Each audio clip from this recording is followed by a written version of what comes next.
On August 21st, 2020, Joseph DeAngelo was sentenced to 11 consecutive life sentences without the possibility of parole. It was an unusual sight to see. DeAngelo, at 74 years old, was wheeled across the courtroom wearing an orange prison jumpsuit with a drooping, weathered face. To see such a feeble old man handcuffed to a wheelchair, you wouldn't assume him to be capable of such heinous crimes. But this worn and wrinkled face was a mystery to law enforcement for decades, as they worked relentlessly to unmask one of the country's most feared criminals, the Golden State Killer. I'm Emily Campagno, and this is the Fox True Crime Podcast. Joseph DeAngelo was a man of many names. To his neighbors, he was Crazy Joe, a man known to have unpredictable outbursts. Little did they know that to local police and investigators, he was known as something else, the Visalia Ransacker. That was the name first given to DeAngelo when his crimes across San Joaquin Valley consisted of breaking into homes and burglarizing them. In 1976, he became known as the East Area Rapist. During this time, DeAngelo would stalk and prey upon women in middle-class neighborhoods across Sacramento. While at first he preferred sexually assaulting women who were home alone or home with their children, his targets soon evolved to couples. No one seemed safe, as DeAngelo was seamlessly able to break into families' homes, threaten, bind, and assault his victims, only to leave without a trace.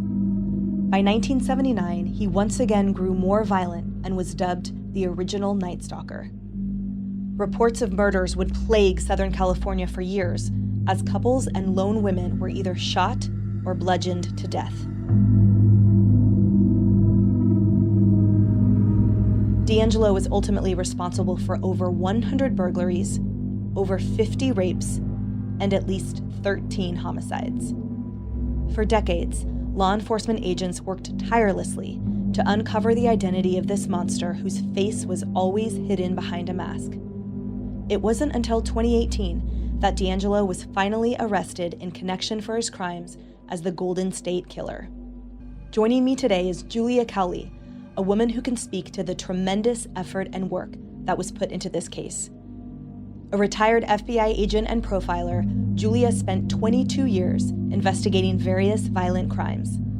As a member of the FBI's Elite Behavioral Analysis Unit and the lead profiler on the case, Julia helped create a behavioral profile for DeAngelo, playing a pivotal role in his identification and arrest.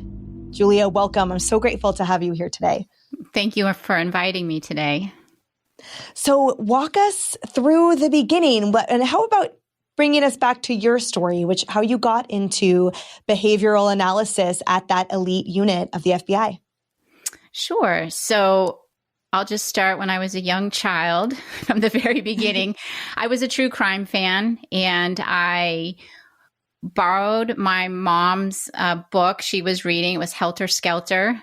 And I must have been in middle school at the time, and she told me, "You're too young to read it." And after she put it down and she was done, I took it and I read it. And from that point on, I just knew somehow I wanted to be involved in solving murders or crime in general.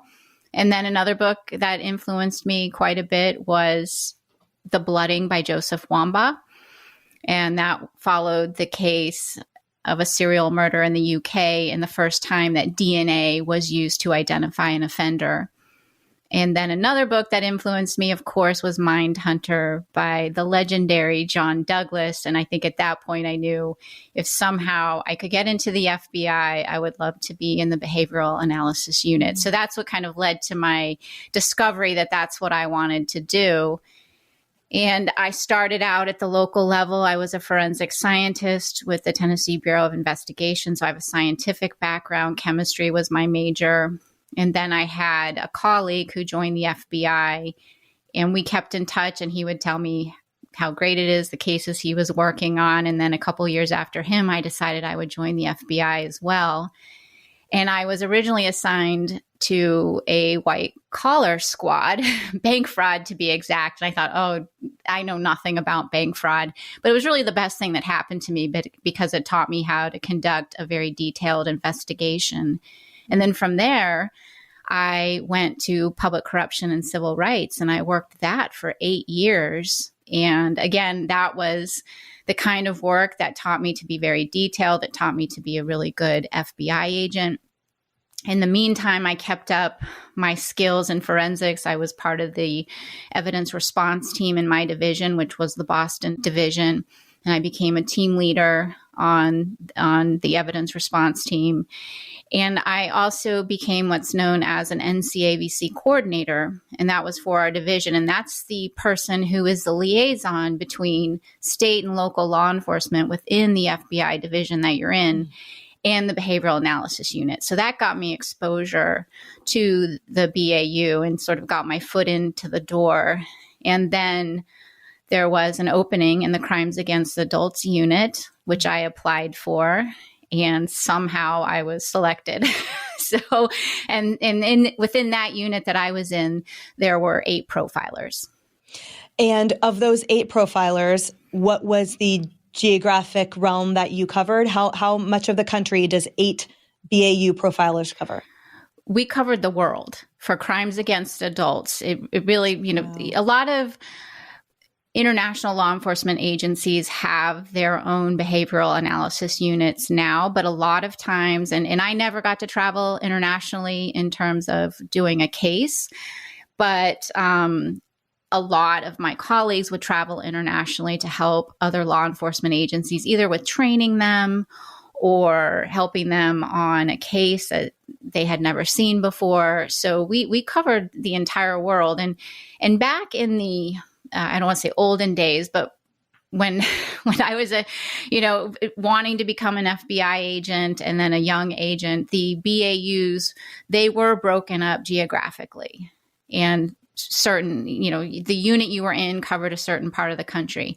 By the time I got there, they had broken it up more into violations like crimes against children, crimes against adults, terrorism, threats. And so when I applied, I was applying to the crimes against adults unit, which is the unit I wanted to be in. I didn't really want to be in any other unit. I did end up working cases in the other units through my training, but I really wanted to be focused on crimes against adults and specifically really bizarre, unusual types of cases and serial murder. Which sounds like the helter-skelter influence coming through. There's no doubt about that. And so that listeners can appreciate the volume management here. If 8 BAUs are responsible for the world, obviously there are a million variables. But on average, how long does it take to compile a profile? Or what would be the range of how long it takes to compile a profile so that listeners can appreciate how that volume management was undergone by you guys? It really depends on the case itself. Most cases we were working were single homicides. And so those don't take as long because you're just looking at one case, one offense, and there's not as much evidence. In a case where you're looking at a series of murders, and in this case, we had a whole series. It took a really long time. That can take longer. So I would say on average, when you have just one single homicide that you're looking at, depending on what the investigators are able to provide, sometimes we would tell them, we need more information. We need you to go out and, let's say, develop victimology a little bit more for us. And so we might send them back out to get a few more questions answered. But typically starting from beginning to end and looking at it and trying to come up with what we would call a profile of an unknown offender, which would be, what are characteristics of this person that committed this crime. It could take anywhere from a few weeks to a couple months from beginning to end to do something that's really thorough. And in a case like this and the Golden State Killer, it took me 6 months to a year to really go through everything and come up with a profile of the offender that I thought was accurate. Final question final global question before we dive into the Golden State Killer case specifically. And that is, what I glean from your background is one of meticulous, painstaking data analysis and a methodical approach, right? That's obvious, I think. So for listeners who equate behavioral analysis with a form of psychology, how does the BAU, what body of work or what ultimate authority and source are these conclusions derived from, as your training brought you there and then developed while you were there? How is a chemist by nature and then, financial forensic analysts, sort of, how do they become an expert in behavioral analysis? So when you get to the unit, I mean, as you know, it's kind of different than the movies portray, but most of the agents that get into one of the units there to become a profiler, they have many, many years of investigative experience. And that experience can really be anything. And I remember as a young agent talking to somebody in one of the units saying, how can I become best prepared to be in that unit? Do I have to have a psychology background? Do I have to have a violent crime background? And I remember he told me, all you have to do is be a good investigator. If you're a good investigator, then when it comes to apply, your work will speak for itself. So there's a number of different backgrounds. But once I got to the unit, and I had kind of a unique background because I did have the violent crime background, but I came with it from a very specific. I wasn't a reactive agent out working bank robberies and kidnappings or anything like that. I was a very different kind of investigator in terms of being a white collar investigator. But I had that violent crime background through my prior bureau experience of processing homicide scenes and also being on the evidence response team.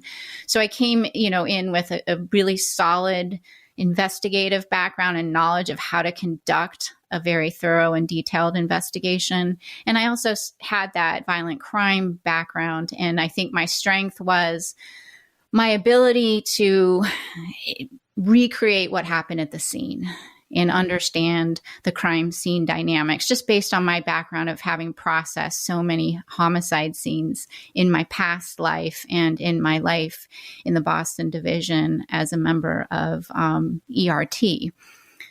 But once you get to the behavioral analysis unit, there's a lot of training that goes into it. And when you first get there, there's about 4 months of just sitting in a classroom. And a lot of it is covering things that some of us already had experience in and other things that we're being exposed to for the first time. So we had a lot of abnormal psychology courses. We spent a week in a medical examiner's office and seeing autopsies and looking at wounds and wound patterns and things like that.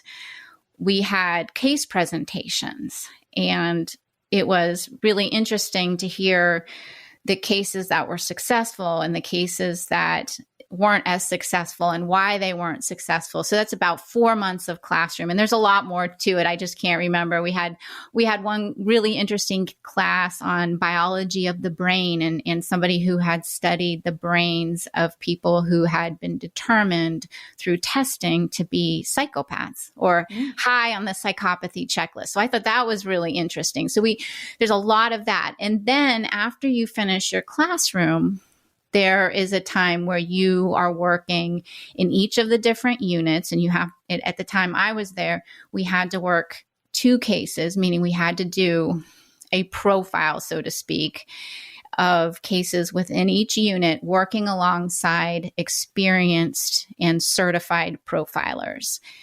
And once you get through those, there's some other requirements as well. Being able to teach, you have to teach some classes. And so there's like a checklist you have to go through. And depending on the kinds of assignments you're given and how diligent you are, it can take anywhere from about a year to 2 years to become what we call a certified FBI profiler. And you get a little certificate that says you're certified in behavioral analysis. And it's really the only kind of certification out there. There's really no other degrees really out there. So it's one of a kind, and it's it's a lot of work to get there. So that's how you get trained. And then so much of going over these cases and providing these services, they really do sometimes just rely on your own experience, your background, your perspectives. And so I always have to tell people this is not an exact science. And I think people know that. It can tend to be more of an art form. And there's not a lot of research in terms of not a lot of empirical data to say, oh, profiling helps solve cases. It can help focus investigations. It can help investigators determine what kind of person they're looking for. It can help determine what the motive was of a crime, but it doesn't solve cases. It doesn't catch offenders. It just assists investigators who are investigating these sometimes very complex cases, or baffling or confusing or unusual cases. So with that amazing entree, now how many years in, when you were on the BAU, did you receive what we now know as, or now refer to as, the Golden State Killer? When did you receive that assignment? And walk us through what that looked like for you. Okay, so I'm embarrassed to say I got this assignment probably about 1 year into me being a certified profiler. So I was still fairly new, and I was familiar with this case because back in 2004, and I remember I was on maternity leave and I was watching TV with my son in the middle of the day, and I was watching A&E, and there was an A&E special, and it was a documentary on an offender who was known as the East Area Rapist, original Night Stalker. And that's the Golden State Killer's original moniker. And I became fascinated, and I'm like, how do I not really know about this case? Because I considered myself a serial killer encyclopedia. But once I got into it, I realized that this offender sort of flew under the radar because he had been committing sexual assaults in Sacramento during a time period in the 70s. And then he migrated down to Southern California, which is where the homicides occurred. And those were not connected until 2001. And they were connected through DNA. At least a few of the cases were connected. A few of the homicides were connected to some of the sexual assaults. And the rest of them were not conclusively linked to the offender at the time. So I became very interested in this case.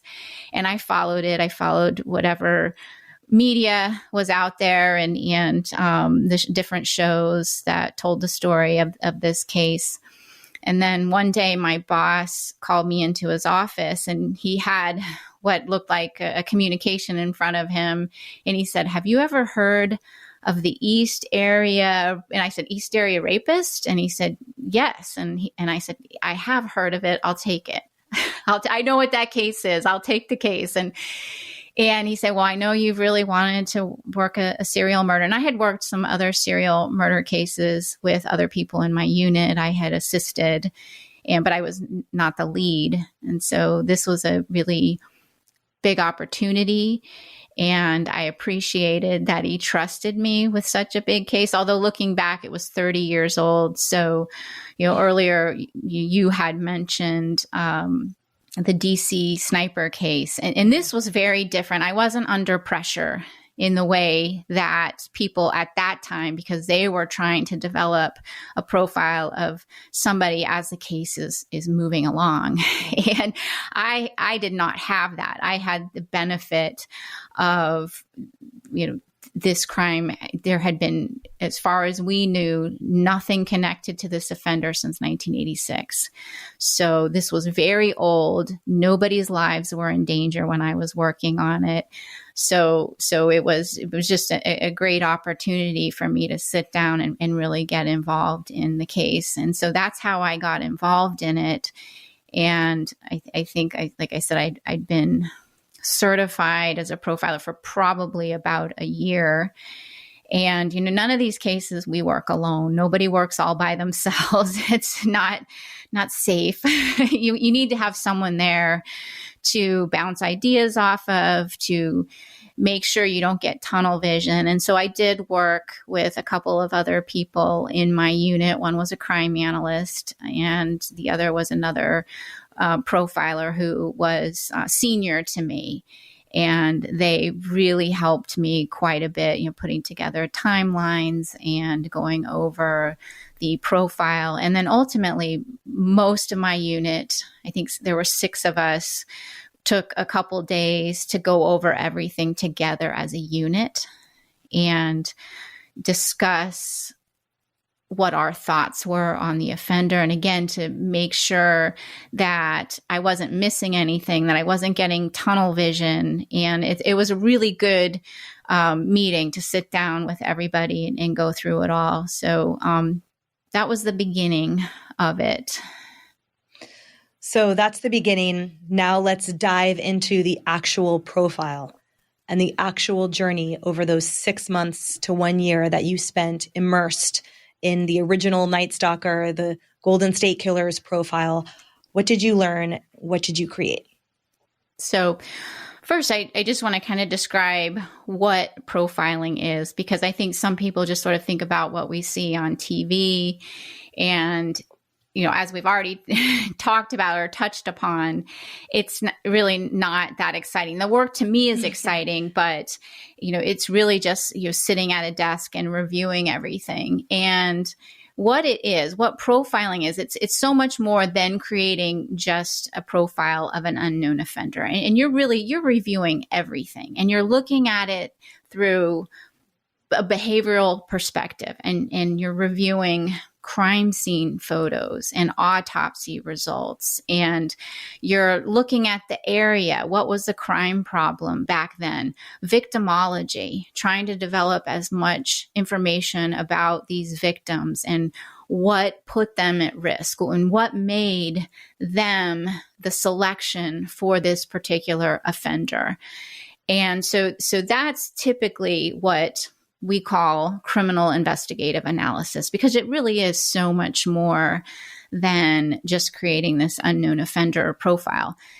And when I was asked, or when the behavioral analysis unit was asked to become a part of this investigation, what had happened? It was the first time that all the jurisdictions, so the offender had committed crimes in, I think, over 15 jurisdictions in California.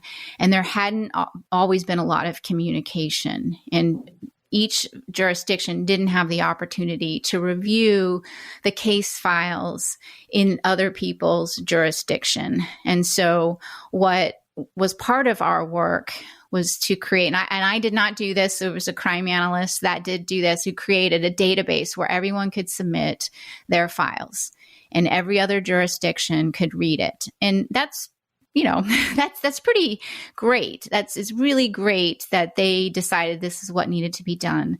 And a working group was formed. And so when that working group was formed, one of the local NCABC coordinators, one of the coordinators that, was a liaison between local law enforcement and the BAU, the position that I held when I was in the Boston division, he thought, hey, why don't we get a profile done too while we're at it? What harm could come of it? So they requested that an updated profile be done. And I will say, over the years, from a long time ago, there were a couple of profiles that were done on some of the homicides. And these homicides at the time had not been connected to each other. And they were done back in the the early 80s. So they were very outdated. It was behavioral analysis has developed since that time. So they wanted an updated profile. And so that became my mission. But what I also want to say is that, in looking at any case that comes in, you start reading through it and you start to think, I really think I need to try to answer certain questions for investigators. And a couple of the questions, in addition to, okay, what kind of person are you looking for? What are his characteristics? But in addition to that, I wanted to link cases together behaviorally. And prior to the onset of the sexual assaults in Sacramento, there had been a series of burglaries in Visalia, California, which is about 4 hours from Sacramento. And many investigators believed that the Visalia ransacker was also the East Area rapist. And many investigators believed that it wasn't the same person. So I felt like I needed to try to answer that question for the investigators, because answering that question can help develop even more leads. Because if you can identify the Visalia ransacker, you may very well be identifying the East Area rapist, the original Night Stalker, and the Golden State Killer, who became known as the Golden State Killer. So that's what I thought I had to do. And then I also wanted to go through and see if there's anything I can offer in terms of suggestions of how to try to identify who this is. And here's where I want to set some expectations for your listeners. There were like 7,000 to 8,000 potential suspects on their suspect list at any one time. So trying to develop a profile and then say, okay, let's overlay this profile on your suspects. Impossible. It's just impossible. And I thought it was really important to stress to them that this is not going to solve the crime. What's going to solve the crime is that the fact that you have DNA.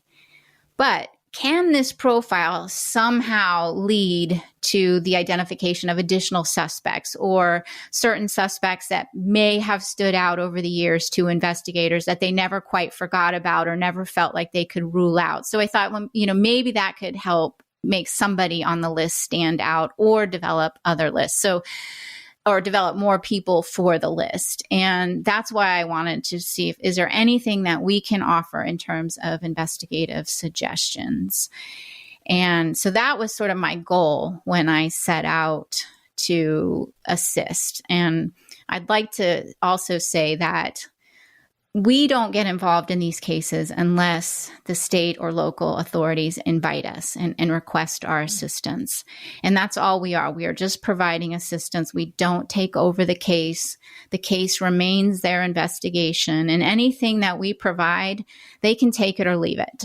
They do not have to do what we say or even believe what we say. And that's fine. So we don't take over. We just provide another set of eyes, through a different lens, and we're not involved directly in the investigation. Unlike TV, we're not out there arresting people and conducting the interviews. That's the investigator's job.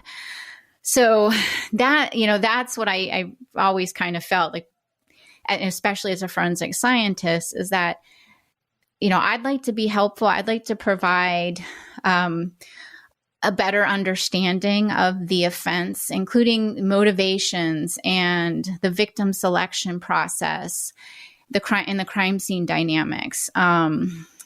Focus an investigation in terms of if they do have a suspect or they have multiple, can we prioritize those? Like, who's most likely to fit this profile?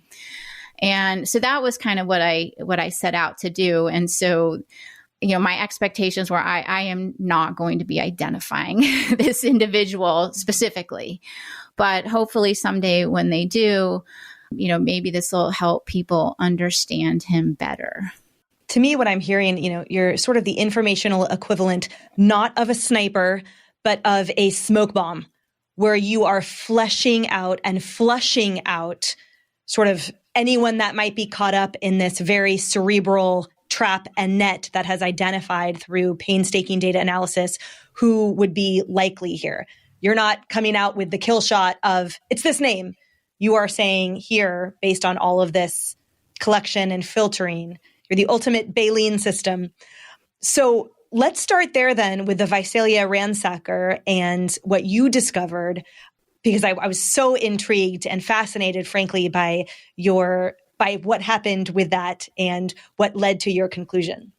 Okay, so the investigators who did not think the Visalia ransacker was also the Golden State Killer really based that on the composite sketches and the descriptions. So the Visalia ransacker had a different description than the individuals in Sacramento who had perhaps or maybe had seen the East Area Rapist. And I'm sorry, I'm using these names interchangeably. It's hard for me to get over calling him. I always know him as the East Area Rapist. So totally. But it's the same, it's the same person. And so it was really based on that they just had very different descriptions. And so what I did is I requested all of the incident reports from the burglaries, and they had them.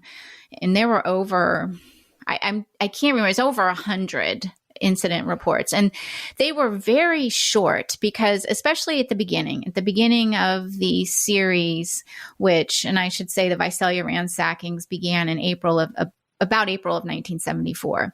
And the offender would go in, ransack the house, take items. He would take items of value such as blue chip stamps or blue stamps or something like that, which were little stamps you could put into booklets, and those could be used as money. He did take some valuable items sometimes, and then sometimes those items would be found discarded along the road or in a ditch or something like that. And he also took a gun from one of the homes, which was eventually determined to be a gun used in a murder in Visalia. So, but anyway, reading through these reports, especially the early reports, I started noticing, little comments that the officers, the responding officers would write, like, we found that he had taken lotion and, dribbled it down the hall of a home. And at one scene, there had been fingerprints in lotion. And one of the things that I was aware of is that the East Area Rapist would use lotion as a lubricant when he would sexually assault his victims. There were also some other just very interesting behaviors. For example, the Visalia ransacker would put fragile objects on the doorknobs as sort of an alarm system. If anyone came home, the objects would fall and he would know somebody was coming home. Well, that was also something that the East Area Rapist did. He would put items such as glasses or cups and saucers on the backs of the victims, and he would tell them, if you move, I'll hear the items fall and I'll return to kill you. So that was another kind of alarm system that I thought was very unique. He would steal, the Visalia ransacker would steal like one earring from a pair of earrings. So it just, like, all this behavior was very symbolic to me. And there were indications he was going into the drawers of the intimate items, like, bras and panties of the women who lived in the household. And he would, in one case, he deconstructed a bra. So that led me to believe, okay, these are sexual burglaries. And while he may be benefiting monetarily, I thought there was some behavior that was very symbolic, that was sexual in nature, and very similar to what we saw in the East Area Rapist sexual assaults. And the ransacking in Visalia was, people would come home and their homes were just just, I don't want to say destroyed, but he had clearly gone through everything, and the kind of the intensity of it and how often it was occurring was very similar to what was going on, or what eventually occurred up in Sacramento. So that was what I was learning about the Visalia ransacker. And I was you really trying not to get tunnel vision. So I really took these cases separately. I looked at Visalia and I said, okay, this is somebody who loves being in people's homes, and he's not making it a secret. He's not going in there and stealing something and then they discover it later. I mean, these people would come home and they would know immediately that their homes had been burglarized because he left it in disarray. And so this person liked to go into homes. He liked to wander around. He liked to touch things. He liked to destroy things. And he did steal some things. And so I felt like this person is the ransacking for the Visalia ransacker was extremely important. It wasn't just about going in and taking something and benefiting monetarily. There was another benefit to this, to him. And because of the nature of it, and because there were sexual items used, and because of the lotion that being used, I thought perhaps this was a sexually motivated burglary, that he was likely using the lotion to masturbate at the scenes. And so that was sort of that isolated look at Visalia. Would you say that at that time for him, potentially that was, the first step in gratification was just the breaking and entering and the destruction and the methodical, parsing out and all of the symbolic behavior he engaged in? And do you feel that ultimately that was no longer gratifying, that he then graduated to assault and then homicide? Or do you feel at the time this was, which is typical of career criminals in this way, that it's a toe in the water for law enforcement? Essentially, you toe in the water to see whether you get away with it, and then you can act fully out on the fantasies that you've constructed. I think this was just the beginning, that this was really important to him, and his need to, violate people, control them. And this was just the beginning, and it was like an escalation. And certainly as he went along, he was becoming more confident in his abilities. I'm sure the longer he went, he was getting away with these, and the more, offenses he got away with, the more confident he became. So yes, in a way, he likely was testing, and, I got away with that. And he just became more brazen. And ultimately in Visalia, he attempted to kidnap a young girl out of her home, a teenager, and her father intervened, and he shot and killed her father. And so that was an escalation. I'm going to try to kidnap this person. And what he was going to do, I'm not sure, because I don't know where he would have been able to take her. Now, knowing that I know who he is, I'm not sure where he could have taken her, but he did attempt to kidnap somebody, and that was unsuccessful. And unfortunately, he killed somebody, and somebody lost their life. So I think that he was just becoming confident, and he thought, I can get away with that. And so that was a setback for him, a real setback. And then, after that is when things started to happen in Sacramento. So he left the area and moved north to Sacramento to start committing the sexual assaults, which the first one I looked at was October of 1975 that I believe to be connected to him. So the Visalia ransackings were from April of 1974 to, I think the last known was December of 1975. Of course, the individual during that time was murdered, and then shortly thereafter, he moves up to Sacramento.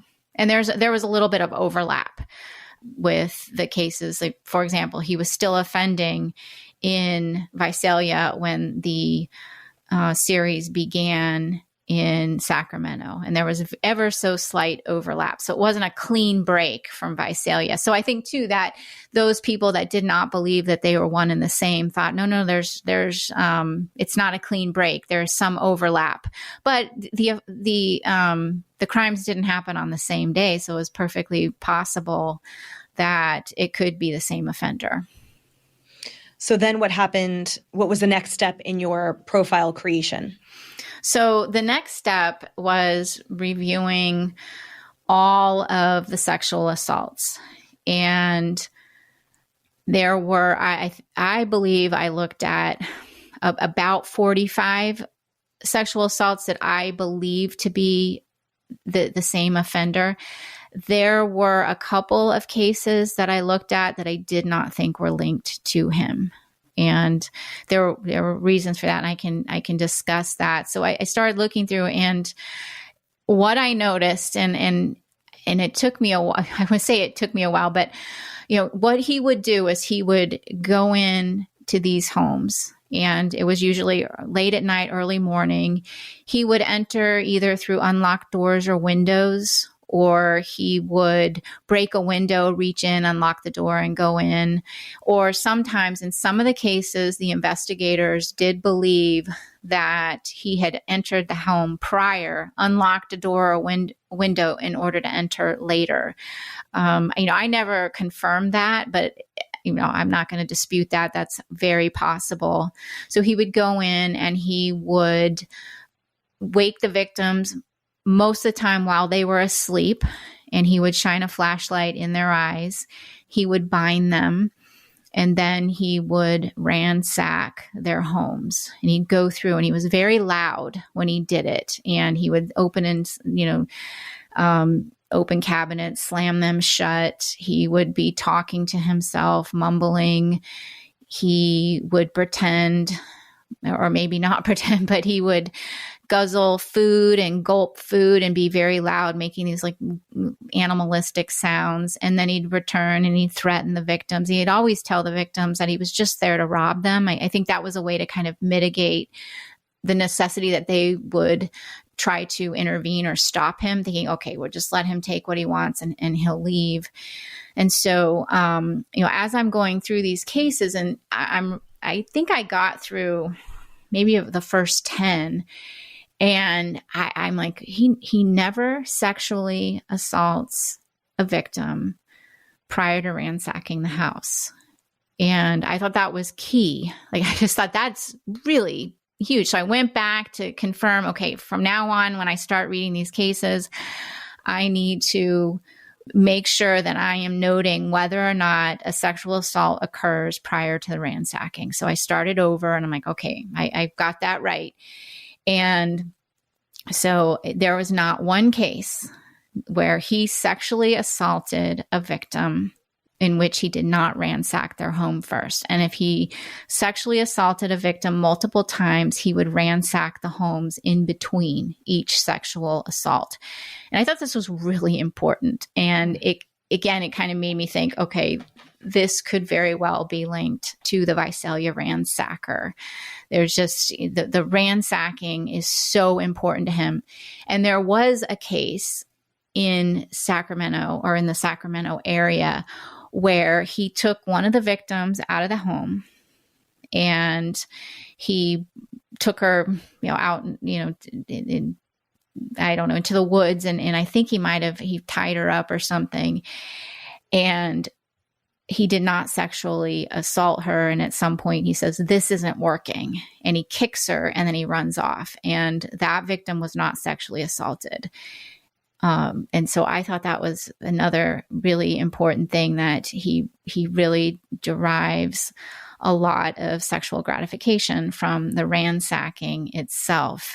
And again, there's not one case that I read where any kind of sexual assault took place prior to the ransacking. So that just told me that was so important to his fantasy.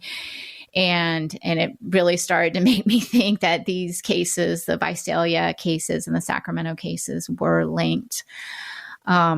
The other thing that I was noticing as I was going through these cases was that he was just sort of, I guess, describing like over the top trying to be scary. And not that he's not scary, but, he would talk through clenched teeth and he'd make these really brutal threats. And if there were children in the home, he would threaten that he was going to kill the children if the victims made any sound. And it was, he was just really, I felt, trying to create this perception that he was really scary and tough. And I'm not trying to say he's not, because clearly he was extremely dangerous. But I started to think, why does he need people to believe he's just so tough? And he's giving information to them that's not necessary, because he would claim military affiliation. He would tell victims, say things about that would lead them to believe he was in the military. I think he told one victim that, he had a lot of sex when he was in the military. And in another one, there was a picture that showed the victim at what appeared to be like a military ball or something. And he mentions that to I saw you at the club.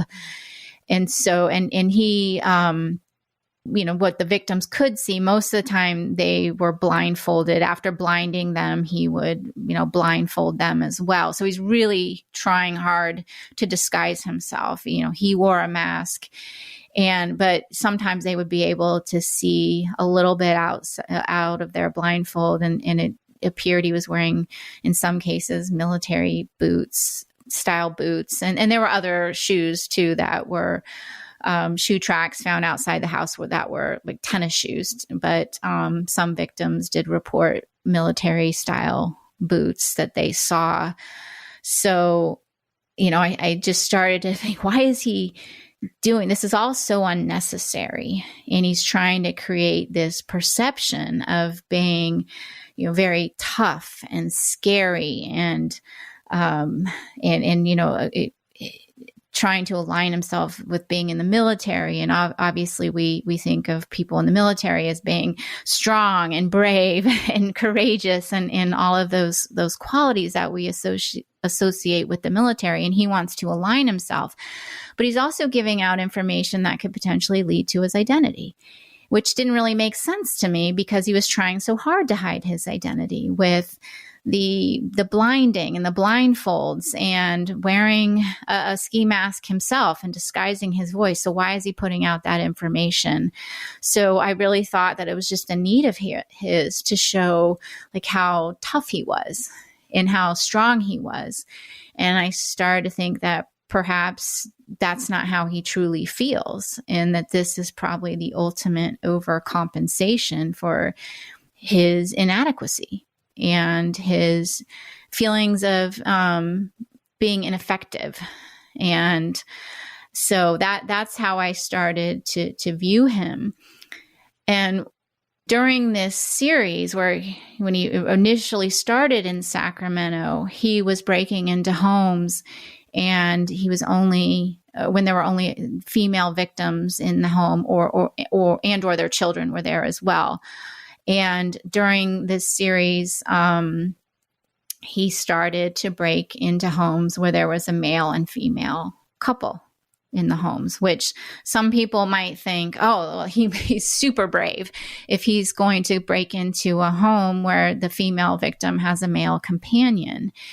And, when he would do that, his behavior was very similar to the behavior when he attacked female victims only. He would blind them, wake them up by shining the flashlight. He would order the female victim to tie up the male victim. He would then tie the female, and then he would retie the male and make sure he was bound really well. And then he would leave them and, tell them, I'm just going to rob you. Tell me where the money is. And he'd say, where are the pills? And he'd leave and he'd ransack the home.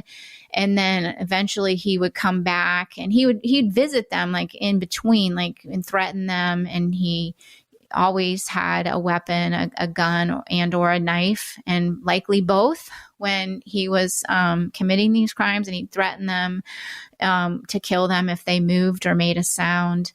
And then he would come up with an excuse to separate the male and the female victims. And he would tell the female, I need you to help me find something, or I need you to help me find your purse. I need it. And he'd take the female out of the room. And this is often when he, not all the time, but often leave cups and saucers on the backs of the male victims and saying, I'll hear you and I'll come back and kill you if you move.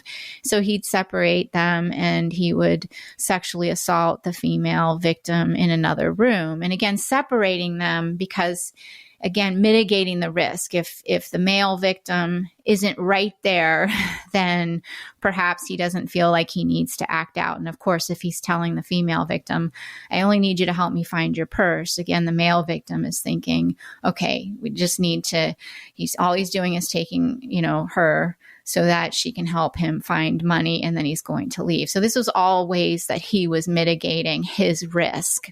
But, it was the same pattern of ransacking sexual assault. Sometimes it would only happen one time. Sometimes it would be multiple times. But there was always the ransacking and all the similar behavior, this exaggerated animalistic behavior that he exhibited. So, again, I just started to think that this was not who he really was in his regular life in terms of being strong and controlling. And I felt like he likely doesn't feel he's strong or capable. So those were sort of some of my thoughts when I was starting to review the sexual assault cases in Sacramento and in Northern California, those ones. And so then moving on to the murder series, what conclusions were you able to draw and the profile that you created from his next graduation? There were a couple of things that were pretty significant before he really graduated to murder. And to me, I don't know if I've ever really felt like that I've answered the question, would he have murdered if these two things didn't happen?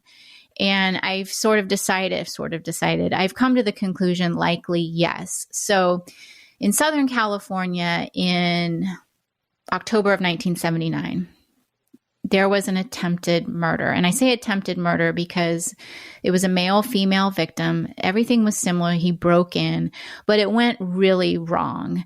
The male victim got out of bed, hopped out of the back door into the backyard. And when he discovered the male victim had left, he went outside to search for him. And then the female victim, who has now been brought out to the living room, is running out the front door, hopping out the front door because she's tied up and she's screaming. So he's got two victims that are just going separate ways, and he loses complete control.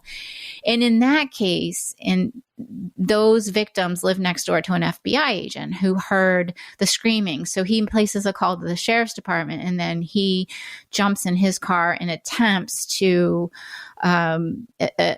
apprehend the offender who's hopped on a bicycle, and ultimately the offender escapes. So that was the first time something really went wrong. And one of the reasons that the victims in that case decided, like, we need to fight back or we need to get out of this situation is because he was mumbling, I'm going to kill you. I'm going to kill you. I'm going to kill them, and they were hearing these and they thought he's going to kill us. And so he was like mumbling. And that was a characteristic that I noted, or I shouldn't say I noted, that victims noted when they made their police reports to the officers, that he would often be heard talking to himself and mumbling. And sometimes some of the victims thought there was a second person with him because he was talking. And of course, that wasn't the case. So these victims heard him saying this, and that's what kind of led them to be like, we got to get out of here. We have to escape. And so she's screaming, and the male victim has run out the back, and he has just lost complete control. So I don't know if that case was going to play out the same way as the cases in Sacramento.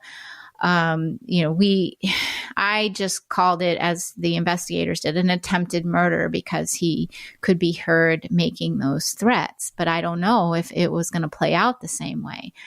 And then the next significant case was in December of 1979. So in the same area, in the same town, a few months after this attempted murder. And in this case, it was Deborah Manning and Robert Offerman. And it appeared from the crime scene that Robert Offerman, the male victim, was able to, or fought him before he could bind him completely. And in this case, the female victim, Deborah Manning, had not been sexually assaulted. So my thought was perhaps that before he could be bound, or, at least, she bound him so loosely that he was able to get out of it before the offender could retie him to the point he couldn't escape. But anyway, he gets out of his bindings and he's shot multiple times by the offender, and then the offender escapes. So, and there's no signs of the ransacking that we saw in the other cases. So again, this is another case where everything went really wrong and he didn't have an opportunity to carry out what he was ultimately there to do, which is to sexually assault the female victim. So I felt that these were pretty significant events where he lost complete control. And what do we know about him is that he wants to be in control. He wants to control these people. He wants them to know he's in control and that he's in control of their home and he's going through all their belongings. And so I thought maybe this is what ultimately just led to him, taking the ultimate control, which was, in the rest of the cases that we know of, he killed his victims after the same sort of behaviors going in, ransacking, sexual assault, and then he ended up killing and bludgeoning his victims to death, which was, again, the ultimate control. And, the last, and what was interesting is there was a break. There was a murder in July of 1981, and then there was a long break where there were no murders or offenses that were could be attributed to him. And then the last murder that he's known to have committed is in May of 1986, and so then he stopped completely. So. That's sort of the summary of all the cases. And I can go over sort of what I thought the profile was, yes, so what I want to, again, set expectations. This is, for people that, there's like two types of people, I would say, that really think that profiling is the be all end all. And I will tell you that it is not. And there are other people that just believe it is completely worthless and no better than having just a person who has no law enforcement experience come in and guess. So you have kind of like these two sides. And my belief is that there is information that you can draw from looking at cases and examining the behavior, and you can, and you're not always going to be right. You can't always be right, because a lot of it is you are sometimes just trying to, put, I don't want to say guess, but put yourself into the offender's position. Why are they doing this? Why? And that is impossible to do because only the offender knows for sure. So I do think it is useful. I think it is useful in any investigation. And there's not one case that I have worked on or been a part of that investigators don't say, oh, I never thought of that, or that's interesting, or that is helpful. But I also tell you, I've never been a part of a case or seen a case where a profile has solved the crime. So I just want to set those expectations. That's why nobody wants me on their shows, because I'm no fun. And the other thing I want to say is that you can't do, I mean, it's already not an exact science. And so you cannot do a profile when you haven't looked at the case materials. You can't just do it off media reports or speculation. It is impossible. It's even more inexact. And so I don't know how some people do it. I mean, I think there's some general things you can say about a killer that you haven't identified. Yeah, I mean, he's selfish or he's narcissistic. I mean, you can say that, but that's not super useful. Anybody could say that. And I will tell you, if I had tried to develop a profile, and I thought I knew a lot. I thought I knew a lot about this offender before I saw the actual case materials. And I would have been wrong. I think I saw him in a completely different light after seeing all the details of this crime. So a couple of the things that I guess I came up with was, certainly, and this is going to be like very obvious, this is sexually motivated. Mm-hmm. And he had fantasies of possessing power and toughness, and he wanted to really intimidate others. And all of these fantasies are expressed throughout his crimes, and I've already touched on this, making the gory threats, talking through clenched teeth, claiming military affiliation, exhibiting these exaggerated animalistic behavior. He's trying to create this perception. And again, why are you trying to do that? Because you don't really feel that way. And I thought the victim selection was really important. And so many people, I think, are always focused on, okay, the female victims, why is he choosing them? And I really felt like, in terms of victim selection, that the male victims were not just obstacles. They're not just obstacles to overcome. I thought they were key to his fantasy. And he obtained a lot of power or feeling of power by not only engaging in sexual acts with the female victims, but making it so that their male companions were powerless to stop him. And, that I just thought that was really important, because why take that risk? Why go in and take that risk if you don't need to? And, and if he didn't have this, overwhelming urge to show I'm tough and powerful. And so, I think, a lot of people may have viewed him. He's got to be this big, bad, really tough guy. And that's how he's going to appear to all of us, because he's attacking when men are in the home. And, that just really wasn't the case. In my opinion, I'll say. And the other thing I thought this could be something that people that know him might observe, but in the cases where, he just became very frustrated when things didn't go right. And one of the things that, I want to say about him, but I don't want it to be misunderstood, is that he wasn't gratuitously violent. He did not inflict pain on his victims just to inflict pain. In fact, one victim described him as being gentle. And that means he just didn't physically assault her in terms of like punching, hitting. And I think that's what, that's what the victim meant. So the only time he became violent and actually physically hurt his victims in terms of really acting out violently was when they resisted him. And he really became frustrated with them. And if they resisted him in any way, he would punch them, he would hit them. In one case, this is gruesome, but he stuck a nail file in a victim's eye. And this wasn't something that he did because he enjoyed inflicting pain on somebody else. This was what he did when the victims resisted him. And so I felt like, this escalation right away to violence, I can't control it. I'm just gonna act out violently, really showed that he's probably easily frustrated. And you could hear that, the victims could hear that in his tone and when he was ransacking and his mumbling.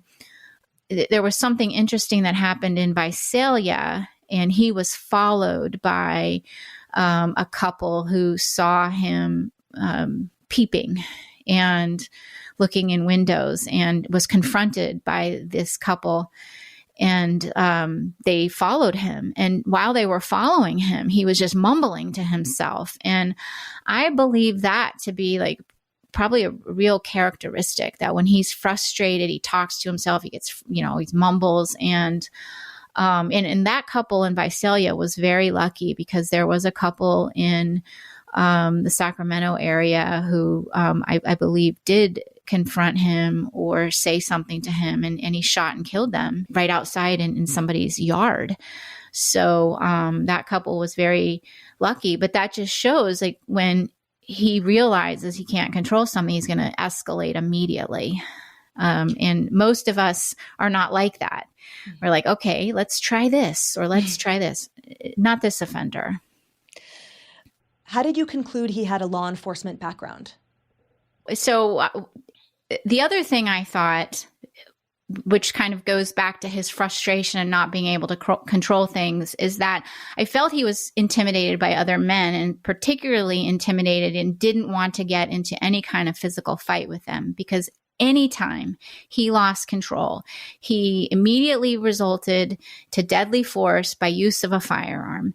And that's dangerous to do. I mean, it draws attention, it's loud, but that was his immediate reaction. So I thought he's just not comfortable in being in a physical fight with another man. So I thought that kind of, again, went to his insecurities. And I that was really important. And which, again, kind of leads me to his use of firearms. So his use of firearms was more than just being proficient. I felt he was well trained, because when he did use a firearm, he did it very quickly, and he did it efficiently. He didn't miss. And it was just a very, I thought, very natural instinct. He had taken firearms from people's homes, so that showed me he had an interest in firearms, possibly had practiced with them.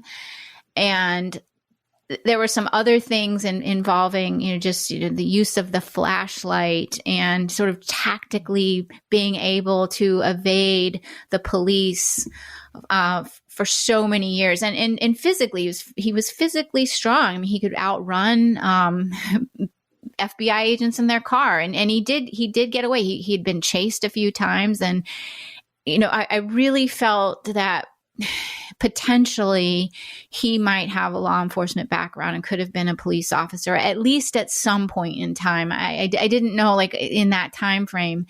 And a lot of times you will hear when offenders escape, and get away with multiple crimes, a lot of people say, well, maybe they're police officer, maybe they have law enforcement background. That's kind of a common theme. Well, they have to have some inside knowledge. And so I'm reluctant to really put that characteristic on most offenders. But in this case, I thought, I think he might be a police officer and had formal training in firearms. And so my original draft report that was going to go out to all of the law enforcement agencies contained that. And my supervisor at the time just thought it was a little too much. And so I was asked to remove it. And really, it didn't matter. It didn't change the fact that I thought he had formal firearms training. And certainly the fact that he was a police officer was something that we discussed in our working group meetings that I was a part of. And a lot of the investigators did believe that he could potentially be a law enforcement officer. So it wasn't like they weren't getting information that they should have. It was just like, this is like a little bit too detailed. And we don't want to be too detailed because we might be wrong. So I'm just joking. Because you were right. That's the whole point. You were right, Julia. Darn it. Like, where's my kills draft? Me. Describe for us how the profile finally played out when he was finally apprehended. So when he was apprehended. So he was caught again through, science, and it was forensic genetic genealogy that ultimately identified him, and he was arrested. And so when I got the message, I knew something was going on. And, once you do a profile, once you're part of it, you're not typically involved in the rest of the investigation, but sometimes people, call you and tell you, we got something going on here, but I can't really talk too much about it. And, I was still an FBI agent, but I think they wanted to try to keep everything really quiet. And so he was arrested. And, my first thought was, thank God. But was, how accurate is the profile? And I felt pretty good about it, but you just have that moment of, this was a lot of work I put into this, and you're really testing, your abilities when an offender is finally arrested and you have to match up your profile with that offender. And it really is, am I good at this job, or should I just go do something else? And so it's really that kind of that moment of truth. And when I saw him wheeled into the courtroom, I felt, pretty good. Yep. I think we got him right. And, the one thing is that, which we saw throughout these crimes is when his control is taken from him, he implodes. He doesn't handle it very well. And so, a lot of people, when we're surprised by his appearance, he's in a wheelchair. He looks like this frail old man, and his mouth gaping open as if he's confused. And he wasn't. That was the true Joe DeAngelo. That was the truest form of him, when all his control is taken away from him. And, in creating that profile and throughout these crimes that I viewed, that's the person that I saw.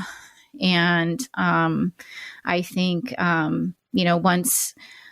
once he went back into his cell and he's not being questioned or confronted, he'll go back to his, normal self, where he seems perfectly fine and healthy, because nobody's there controlling him.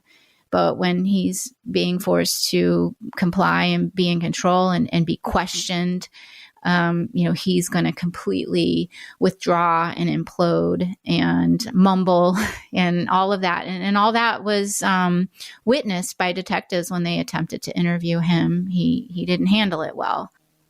And was there a history of him with sexual abuse or violence or lack of control that led to his obtaining gratification from the control of others in that way? Was there something that you pointed to in the profile that only in his crimes surmised? Yeah, okay. Only in his crimes. That was how he gained his control, is through his crimes, and he expressed himself and his needs and his fantasies through his crimes. Now, some of his behavior, just based on reports from law enforcement and detectives that have met with him and talked with him, and some of the reports from people that knew him and neighbors, certainly a lot of these characteristics were evident. And what I'm going to say is just, these characters are evident, but nobody thought, oh, he's a serial killer.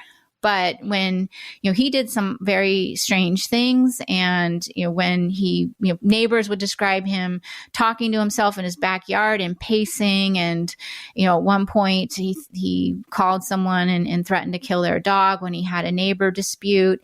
And so these are all some of the, characteristics that, I thought would be observable. Now, the socially awkward individual, easily frustrated, starts mumbling when he's frustrated. And that was, that was evident in his normal everyday life. But again, that's not going to necessarily say, oh, he's a serial killer, come arrest him. He's, the Golden State Killer. And that's where, profiles are not all that helpful. If you had a set of 5 suspects, and this has happened in a case where there was a woman murdered, police officers had 5 good suspects. We did a profile of the offender just by looking at the crime scene, and then we took that profile, overlaid it on the offenders, and one of them just rose right to the top. When you have 7,000 or 8,000 potential suspects, you really can't do that.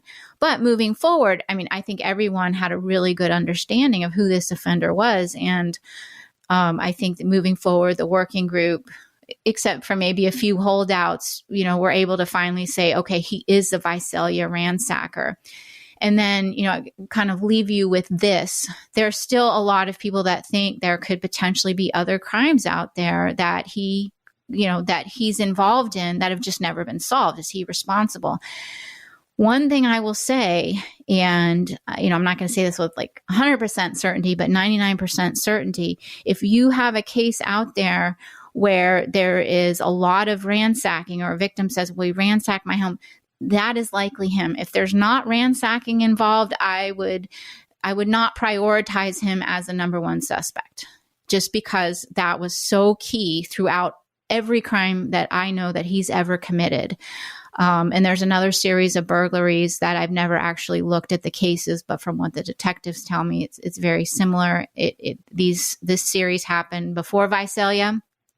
And so, but that's where you look at behavior, and ransacking should be a part of every single crime that he commits for sexual gratification. So moving forward, if anyone else has cases out there that they've never identified, perhaps they don't have DNA, but it fits kind of the time frame of when he was out there offending, even if it's after, if there's ransacking involved, I would say, yes, prioritize him as a suspect until you can remove him. And if no ransacking, I'd say he's probably not a priority suspect. It sounds like they need to call you out of retirement for the original series to analyze what could be the prologue. Julia Cowley, you're so incredible to listen to. I'm so grateful for your incredible memory, your attention to detail, and this absolutely riveting description of your unparalleled experience as a member of the elite behavioral analysis unit, and that fundamental role that you and your very few colleagues played in eventually in profiling the East Area rapist, the original Night Stalker, the Golden State Killer, who was a monster that terrorized a lot of people. So thank you for your service. And to conclude, I think this pretty much sums it up, which is, Julia, you were right. Thank you. Please rate and review this podcast on Apple Podcasts, Spotify, or wherever you listen. Listen ad-free with a Fox News Podcast Plus subscription on Apple Podcasts, and Amazon Prime members can listen to the show ad-free on the Amazon Music app. To stay up to date on the latest true crime headlines, subscribe to the Fox True Crime Minute with Laura Ingle, wherever you listen to podcasts.